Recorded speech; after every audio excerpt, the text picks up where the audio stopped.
Rubel from রুবেলস take. আজ আমি আপনাদেরকে দেখাবো কিভাবে ফটোশপ সফটওয়্যার দিয়ে একটি ছবি ছোট বড় করা যায়। তো আমরা যারা চাকরির ফর্ম পূরণ করি তারা হয়তো অনেকেই জানি যে একটি ছবির সঠিক সাইজ দেওয়া কতটা জরুরি।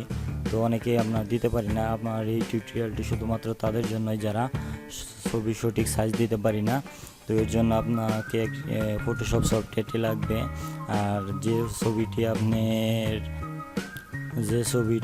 আপনি নির্দিষ্ট সাইজের লাগবে, ওই ছবিটি আপনি ফটোশপ সফটওয়্যারটি দিয়ে ওপেন করুন। এভাবে ওপেন করা হয়ে গেলে এটা বড় করে নিলাম। তো এটা করা হয়ে গেলে এই যে ইমেজ লেখা আছে, ইমেজে ক্লিক করব। ইমেজে ক্লিক করার পরে এই যে লেখা আছে ইমেজ সাইজ, এখানে ক্লিক করব।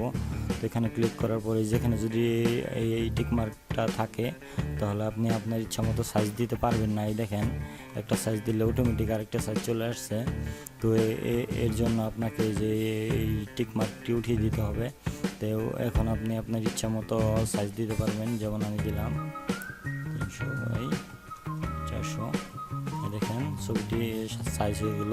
এতে ছবির কোয়ালিটির কোনো ক্ষতি হবে না এবং ছবিটিও কোনো দিক থেকে ক্রপ হবে না। এভাবে আপনি ইচ্ছা করলে আপনার ছবির সাইজটি চেঞ্জ করে নিতে পারবেন।